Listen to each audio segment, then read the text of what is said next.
Coming up on this episode of Common Denominator. Not letting failure define me, right, has become a great motivator, because there's certainly been plenty of things that I've tried and not succeeded at, but it's like I've found a way around it, or I've tried something different. It's like, yeah, I'm very much motivated by the fear of failure, Hi, and welcome to Common Denominator, where we shine a light on people striving to make the world a better place. Today, the host of the Started from the Bottom podcast, Justin Richmond. On his show, Justin interviews successful people who grew up as outsiders and beat the odds while overcoming imposter syndrome, which is something Justin, who was once homeless and a high school dropout, has overcome himself. If you've ever felt like an outsider or struggled with imposter syndrome, this episode is for you. Before we chat with Justin, a quick reminder that if you like the show, please subscribe and follow me on social media at Popack. Now, here's my conversation with Justin Richmond. Enjoy. Hi, Justin, and welcome to Common Denominator. Man, thank you for having me, Moshe. I really appreciate it, man. And I want to start off with a huge congratulations. You're launching your new podcast, Started from the Bottom. I love the name, right? It's only a few months old. But let's talk about that, just that point, the name. What gave you the inspiration that your theme of your podcast is going to be Started from the Bottom? Well, that Drake song came out when I was in college, and that journey was a long time coming. And I think for a lot of people going to college, for a lot of people going to college it's as automatic as breathing. They know they're going to do it from the time that they show up to kindergarten. The parents are drilling it in their head, and their parents have gone to schools and whatever. For me, getting to college was one of the greatest achievements of my life to that point, and remains. It's like it's afforded me everything since then, and it wasn't a guaranteed. It wasn't preordained. It was a struggle to get there. And that song came out, that Drake song, Started from the Bottom, while I was in school, and it felt like it was like a theme song for me in a lot of ways. I would sing it to myself. I put it on if things were tough. It was a way of recognizing that I didn't come from this, and I worked hard to put myself in the position to be here. And so then how hard am I going to work to get through this, and then to get over on the other side of it? And what am I going to take away from these experiences? So it was just, and so that, became the song that I would play. And as I got further along into my career, eventually I realized, there's a lot of people that start from the bottom. You can define the bottom in a variety of ways, and you can define success in a variety of ways. And I just thought that this would be thought it would make for a good title, as long as Drake didn't sue me. Well, no, I huge believer, and we were talking a little bit before the show, of everything that's meaningful and purposeful, which I think as humanity, I think that in the end we do strive, each in our own definition. It has to start with a plan. It has to start from point zero, from the garage, relationships, business, charity, things that are important to you. It's a starting point, and then it's work every single day towards those goals. Do you find that's kind of in holistically in everything in life? I find it. God, can you imagine? You mentioned out the garage, Jeff Bezos, out the garage, starting Amazon out his garage. I imagine by the time it gets to the year 2000, 99, 2000, he can't believe the success he's having. But and he not even knowing what 20 years from now is going to hold. You know what I mean? And it's true.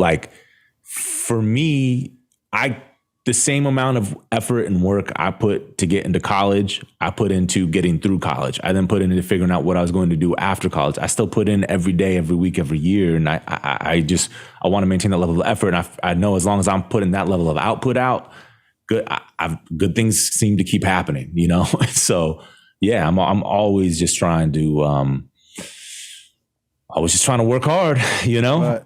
I think that the issue is the difference between success or super success is naturally, I think our natural instinct as humans is, because I know myself, what did I have to work on? Lazy, we call it the lazy gene, or right? You just want to be, right? What do I? Yeah. And as an adult, a lot of times you don't have someone pushing you. You have to push yourself every single day.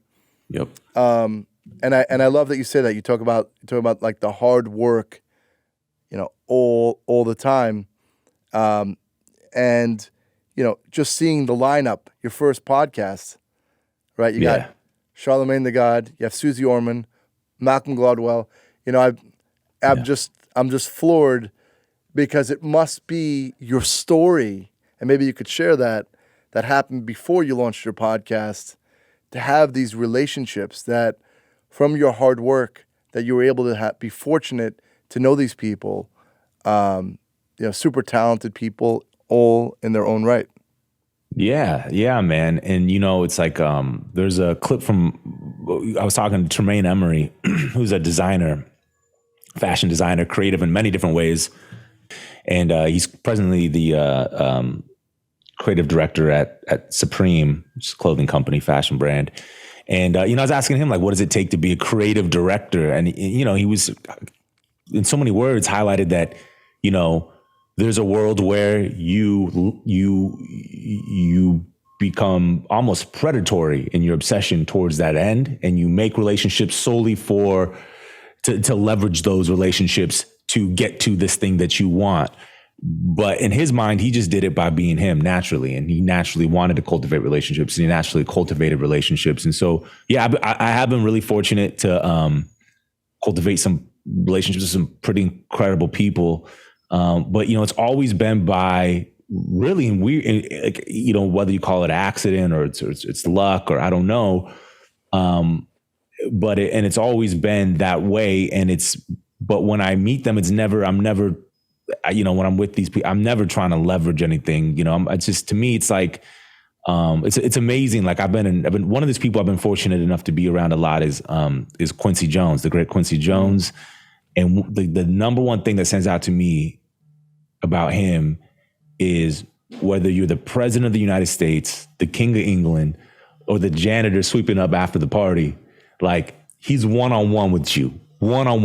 And each conversation is just as important. And I really try to treat life like that way. Like, it's like everyone's super important. I wish we put value back into people the way it should be, and it's like, so I really value people. And so when I have, I guess, been fortunate enough to meet some of these great people, I've been fortunate enough to sort of maintain a relationship with them. And, I do work hard. And so I guess maybe there's some recognition of that fact. And so I was lucky enough to have some pretty cool people say yes to coming on the show.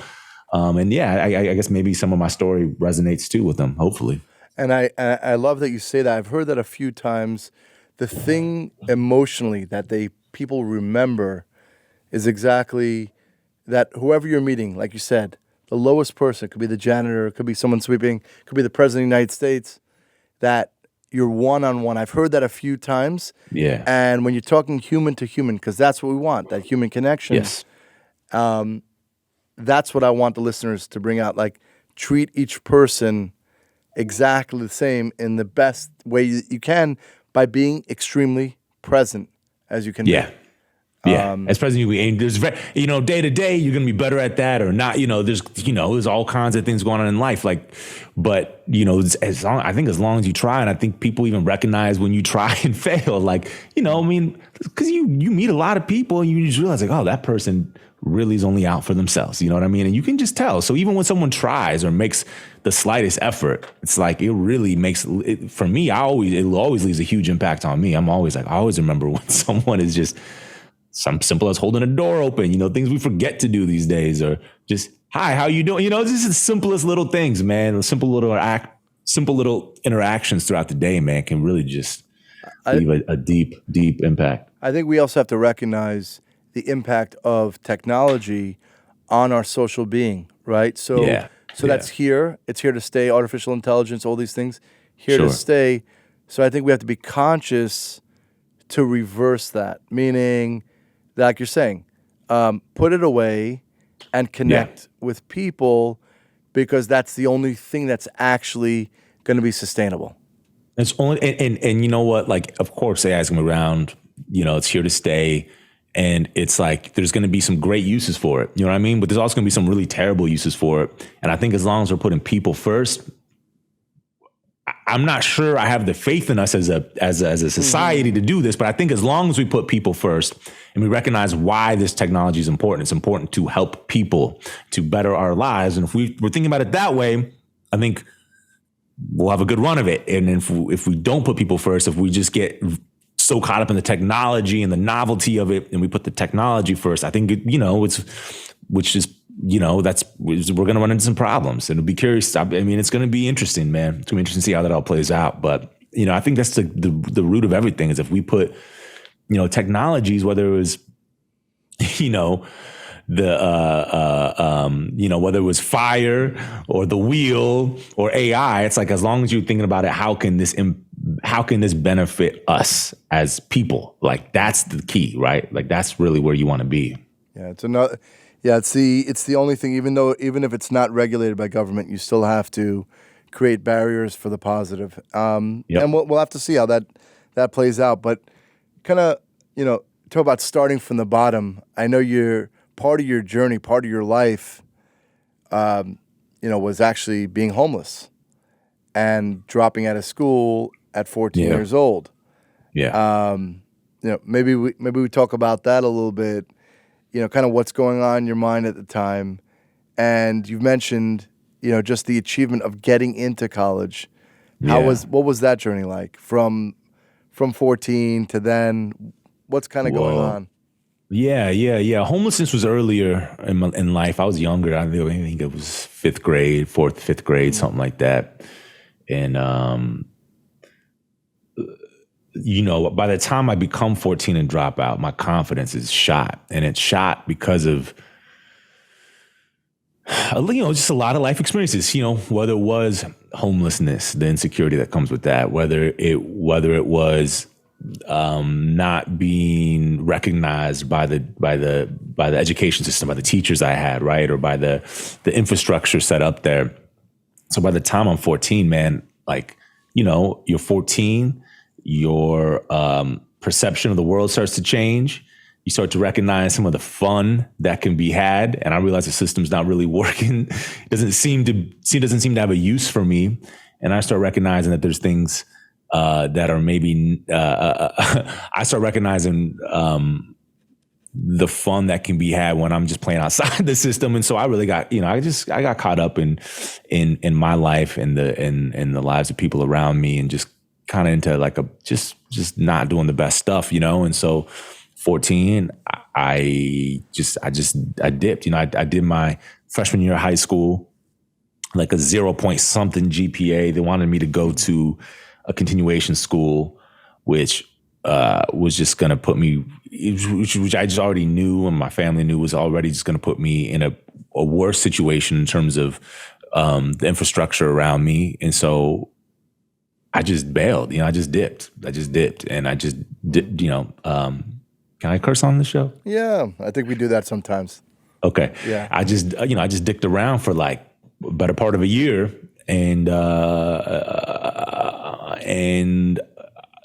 somehow, luckily, in that process of that, what I realized was that even though my confidence was shot, even though it felt like most of the institutions didn't really have much use for me, what I did realize was, like, specifically my mom and my grandma, like they always believed in me, and they did sacrifice a lot for me. What I realized was I owed it to them to try to do something, and what I was doing at that time wasn't honoring what their commitment to me had been.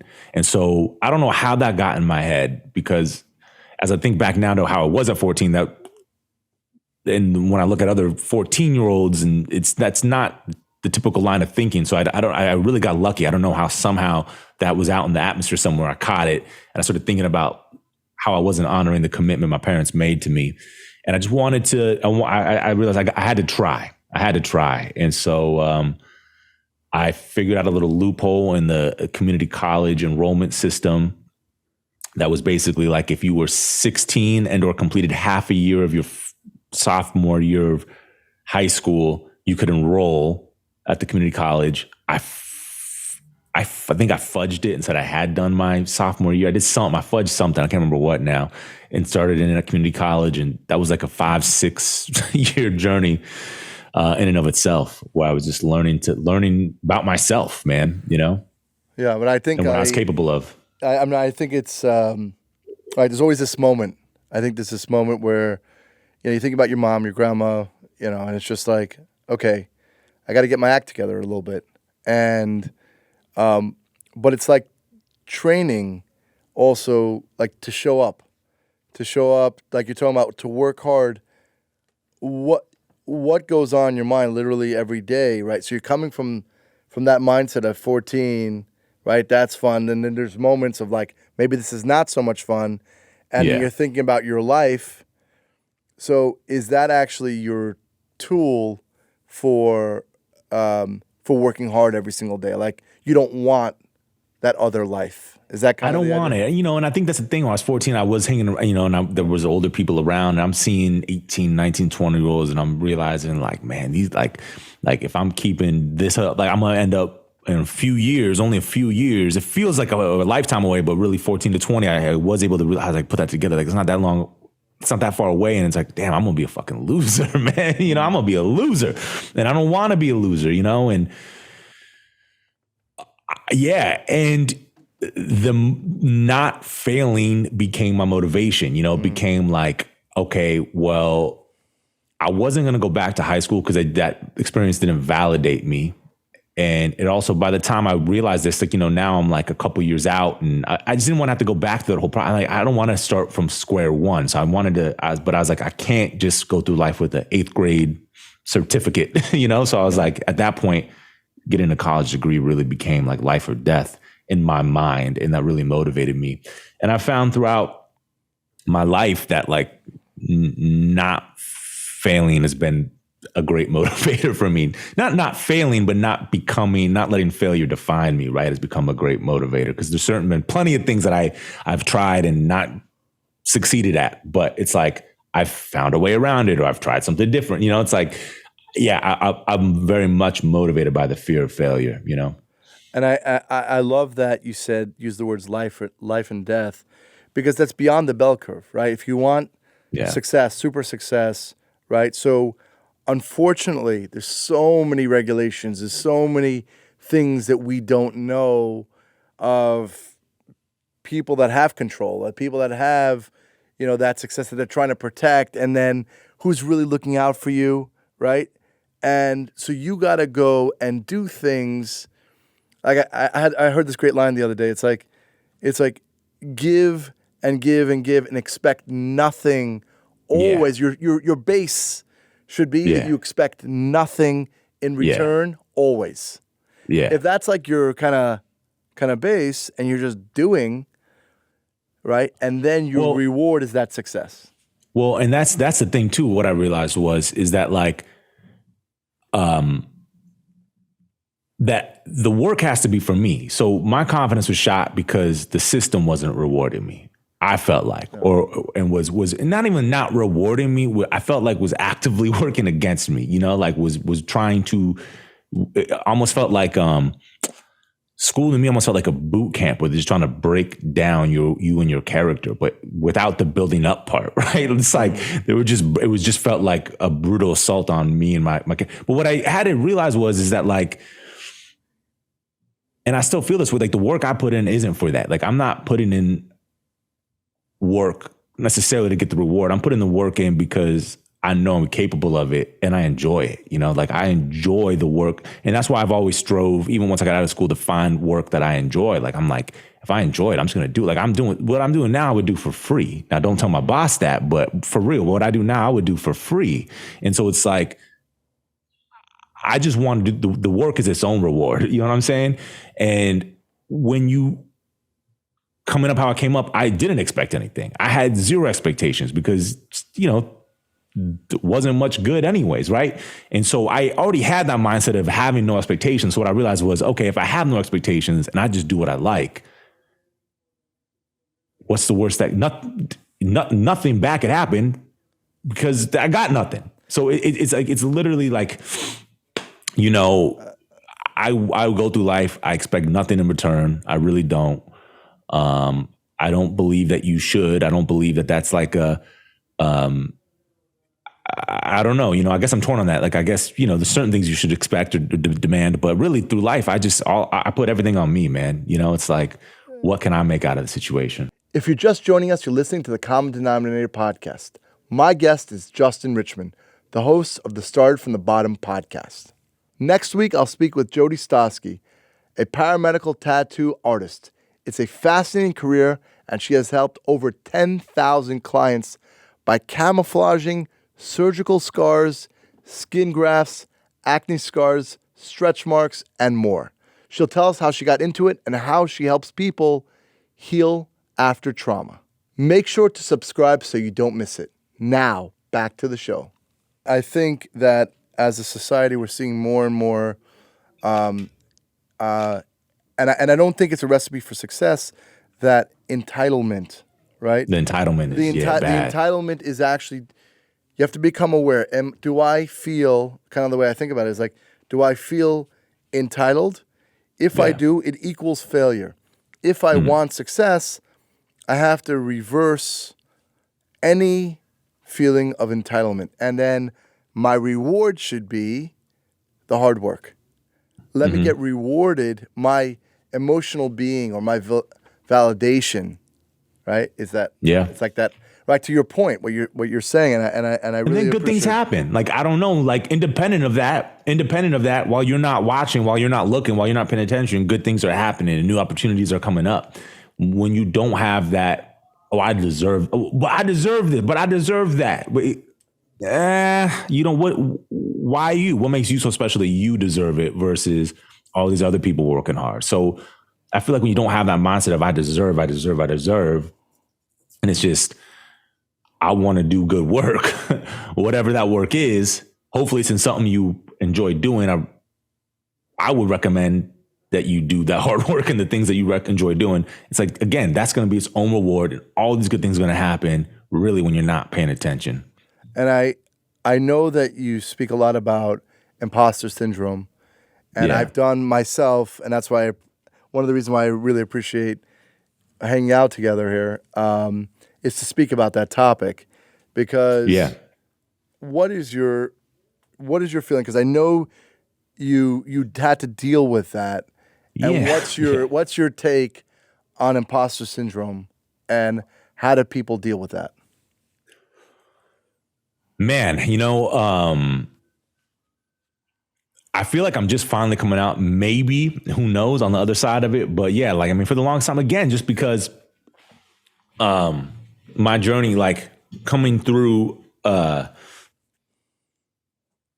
confidence having been completely broken down and shot, like I never felt like I never could believe, once good things started happening, and I guess you could say like getting into college was maybe like one of the first really great markers of success for my life, where the work I was doing to achieve something was validated. By the time, like, let's say I get there, I wasn't able to believe that I truly belonged there just yet, you know, because it's like, wait, really? Like, how could this be? Like, my path was so different. Like, how could I belong with this elite, you know, cohort of individuals? And it was, you know, I don't think I ever believed as an undergraduate that I belonged at Berkeley where I was, or I don't think I would have believed I belonged anywhere, you know? People in my life had to force me to apply to Berkeley. Like, I wasn't even going to do it, but people were like, Justin, you would be so stupid not to do it. And I was like, well, what I just started doing was I just started trusting other people more than myself. Cause I'm like, you know, I've obviously maybe my perception of myself is a little skewed. And And again, like I remember, like, you know, like by the time I started writing and getting into journalism and figuring this out, that I liked this, like I thought I was like the worst at it. And then like, you know, I had a teacher tell me, damn, you're really good. Like this is something you might want to consider. And then I, you know, even that was hard to believe. Like I could just never, like for the longest time, any success I had, I just couldn't believe it was happening to me. I couldn't believe it really belonged to me. It must be a case of mistaken identity, you know? And that's really how it feels. It feels like you've got this wrong. It can't be me. You must be talking about the other Justin Richmond, or you must not see you must not see me for the loser I am. Like you've got the wrong impression. Like this, you know, and that's a really nasty thing to have. It's because it never leaves you, man, or it stays with you for a long time. You know, there's no quick fix to imposter syndrome. There really isn't. It's really just continuing. It's like you have to ignore it, continue on, and eventually over time, you start to realize you just have to trust other people's opinions, because it's like clearly you're not seeing reality the right way. It's like a mental illness, maybe. It's just like clearly you're not functioning properly. I love one of the tools that I heard. Maybe it was Harmosia. He says that you just outwork your self-doubt. So you have it, you name it, right? Write it down, journal it, see it. It's like, why am I feeling, you know, I'm hanging out with Suze Orman or whoever it happens to be. Yeah. You know, this is my group of people. Write down, what am I feeling? And you just work harder than everybody else in the room. Yeah. Right, and I like that. I like that as a practical tool. And then I saw this post by Jordan Peterson. You know, he's like, at each level. You know, so our whole thing as humans is personal growth and development, like to grow. Yeah. So at each level, 100% of the time, since you've never been there before, there will be imposter syndrome. You will have it because you've never experienced it. So it's new. So you're shedding, right? In order to grow, you have to shed. You have to shed the skin. negative skin, people, things. Otherwise, you're not getting there, right? Right? So you have this idea in your head when you're laying in bed at night. It has to be that way. And at each level, and then that tool, right? The way I kind of think of it is just to work harder than everybody else. Yeah, I agree. You have to work harder, and you have to and you have to realize that you are going. And you're right. You have to shed skin. You have to realize that, maybe you are being put in a position that isn't quite for you. Like maybe this situation does outstripe you a little bit, but you know what? Just swim in the pool. Just swim. Just go. Maybe you know, you got thrown in the deep end. Maybe you don't belong here. Try to tread water, and if through treading water you start to swim some laps, you start to win a couple. It's like your confidence will build, and that's one reason I think lately I feel like I'm coming out the other side of having imposter syndrome to just now having a regular level of like confidence. Is that like what I've realized is even if something isn't for me, I could still try it, and I could still. And what's the worst? Like I could succeed. I could realize I could either do really well with it, or I could realize like, oh, this isn't for me. Put it down and move along to the next thing. Like there is no bad outcome to feeling as if you are not up to par for something. Like if you're handed a Ferrari and you've been driving a Pinto, like just try it. You know what I mean? Like whatever. Like what's the worst that could happen? What's the worst? Like that's how I live my life now. What's the worst that could happen? And I've had enough success in times where I felt like I couldn't do something, where now I realize like, well, if I do fail, I know that failure is going to feel. Don't be afraid of it. And I also know that I can learn things on the fly. So there's a good chance I will be able to figure this out. And if not, I know the failure feels, who cares? Keep it pushing, you know? Yeah. And I always say, obviously, failure equals a piece of success on that path. You must, every single person that at any level of success had many failures along the way. Right? Yeah. And I've learned how to deal with failure. I've learned, like I've gotten comfortable with the feeling of humiliation. You know, Yeah. like it's okay. Like that's the other thing is, I'm about to do a live event in a week and a couple of days here. And we're like 500 people, and I've never been on stage in front of so many people for the amount of time that I'm going to be sort of leading this thing. I've done bits here and there, or I've done it with Malcolm, but I got Malcolm to rely on, Malcolm Gladwell, who is adept at this and is like a mentor of mine and a close friend. And so therefore I know I can lean on him, but I'm like, okay, I'm gonna be on stage with the total stranger leading this conversation with all these people for 90 to 120 minutes. Like, and there's a chance I embarrass myself. Oh, well, Yep. It's like, oh, well, like but I'm also not living in that. Like, I'm just like, I'm telling myself it's going to be a success, but I also know if it's a failure, it ain't the end of my life. Things keep, it's like just to have the opportunity to try is a blessing. Whatever. I'm gonna keep it moving. And I wanna just go back to just the podcast. Who would you say, kind of top of your mind, a dream for you to interview? Man, well, coming from LA, Magic Johnson would be great. I would love to talk to Magic. He's just such a for someone my age. I was like born in '89, so coming up through the '90s, like of course as a Laker fan, like Magic was just the guy. But he was also like, by the time I'm in elementary school, he's like becoming like the consummate black businessman. You know what I mean? Like with the movie theaters and with the Starbucks and like all this different stuff, like he became like, oh yeah, like this guy is figuring it out. So I'd love to talk to Magic. He has his COO is this woman, Kwana Brown, who's from LA as well. I'd love to talk to her. She's been with him since I think 96, 97. And she's kind of like the secret. I feel like my guess is she's kind of like the secret sauce in his business endeavors. So I would love to talk to her. Of course. Would love to talk to LeBron and his people.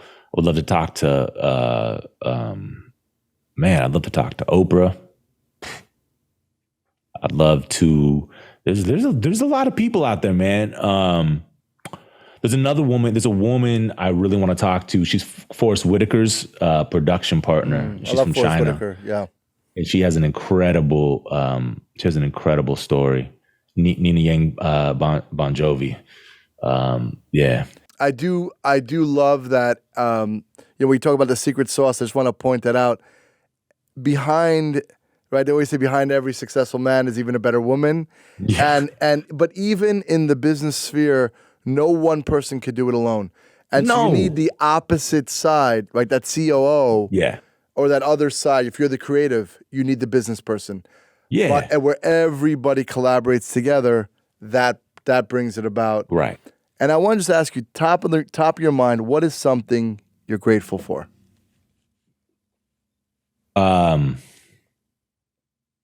Not to be corny, but my family definitely, I guess it's probably like the most obvious answer, but really like my wife and my kids, super grateful for them, grateful that I'm at a place in my life where I'm able to provide for them. Grateful I'm at a place in my life where I'm able to recognize the good that I have and that I'm able to behave accordingly, and not screw it up,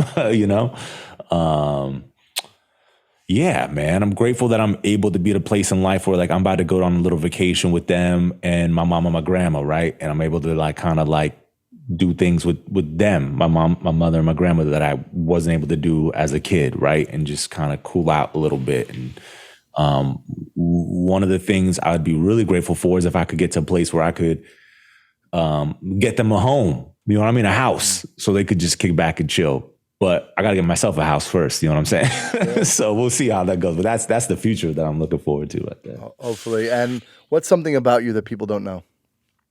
I guess probably a lot of things. What would you want to know? Well, no, it could be light. It could be funny. It could be silly. I'm terrified of birds. Oh, there you go, right? I'm scared as hell of birds, man. I hate birds. I got a phobia, man. I think I've definitely, man, there's one time I went on there was one time I look, it could have been something else, but I'm pretty sure I ruined my chances with the girl one time because we were on a date and we were eating outside somewhere and I was clearly sweating the pigeons that were around picking up I was sweating, and she couldn't figure out, why are you tripping? Like, yo, I'm tripping because I don't it's a real phobia I have. Like my pulse picks up, my hands start sweating. I can't concentrate. I don't like birds, man. It's weird. It's weird. Well, Justin, this really has been great. I really, really appreciate it. How can people listen to your podcast, follow you on social, and be in contact? Yeah, podcast is Started from the Bottom, and again, like it's Charlamagne the God to Suze Orman, and it's and all points in between. Like not all famous people. Like, and we want to make a point of that. Like it's not all famous people. Like there's every walk of life and all of that. And you can follow me. The other podcast I host, by the way, is Broken Record, which is a music program. Malcolm Gladwell is a part of it. Rick Rubin's part of it. And you can follow me on socials on Instagram and Twitter at it's J Richmond. And if you on Blue Sky, if you're cool enough to be on Blue Sky, just at Justin Richmond on Blue Sky social, so holla at me. I'd love to be in touch. And I hope people appreciate the show. Well, thank you so much, Justin. It's really been great. Thank you. Moshe, thank you, man. I appreciate you. Thanks for the opportunity to be here, man. Of course. Hope you enjoyed my conversation with Justin. Next week, I'll chat with Jody Stosky. Jody Stosky is the founder of Paramedical Tattoo Academy. She's helped over 10,000 men and women heal after trauma by camouflaging surgical scars, skin grafts, acne scars, stretch marks, and more. She'll tell us how she got into it, how the process works, and how you or someone you love can benefit. Please subscribe to the show so you don't miss an episode, and follow me on social media at Popack. Have a great day, and I'll talk to you again soon.